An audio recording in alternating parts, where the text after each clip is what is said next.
So this week, one of the things that I find myself talking about almost with every application, most recently is, does a hard inquiry hurt my credit score?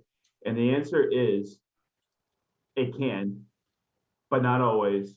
And it depends on what you got going on. So to dive in a little bit deeper, some of the rules that changed after the mortgage bubble burst or the housing bubble burst was the protecting the consumer. And one of the technical terms that we deal with when we get licensed to become a loan officer is the importance of consumers that be informed, an informed consumer. In fact, we have a disclosure in our disclosure package that says an informed consumer disclosure. And it basically says that you're allowed to be informed about your lending process, your lending options. You can shop around.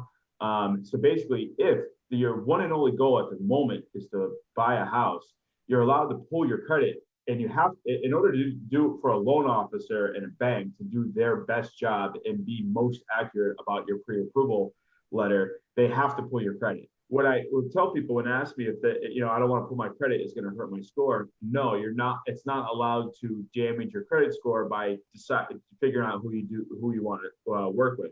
I do warn you, however, if you apply with 5, 10 banks, you're going to have 5 or 10 loan officers all coming at you to get your business, and it can get very, very overwhelming. So, pick maybe one, maybe 2, 3 guys or girls, whoever's available to help out. You can't dramatically increase your odds of getting, that much better from 10 different people. So not so much a credit score issue, but just, be careful of who you give all your information to be able to figure it out, because they'll all have you're going to be marketed by them. You're going to be in their databases.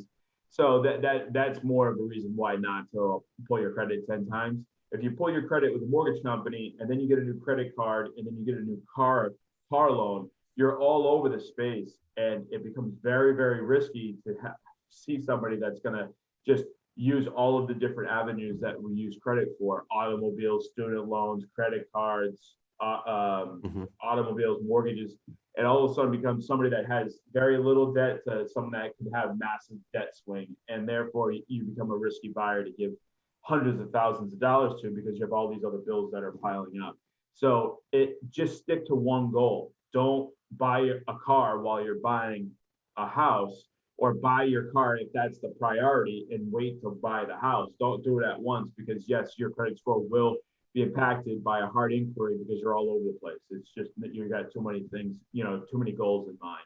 I don't want to add to the problem. I don't want to cause a bigger problem. I want to be part of the solution. Yeah. So I normally say, when's the last time you got your credit pulled? What was it for? Who pulled it? Did you end up buying a car? Did you end up getting a new credit card? Are you monitoring it properly now? And, depending on the answers to those questions, I can decide if it's an appropriate time to pull the credit because we're safe and there's not going to be any damage, or I'll leave it up to the customer. Like, if I pull it, we could have a negative impact on your score. Are you willing to risk it? If not, then we should probably wait 60 days or 120 days until that inquiry falls off and we can, start the mortgage process.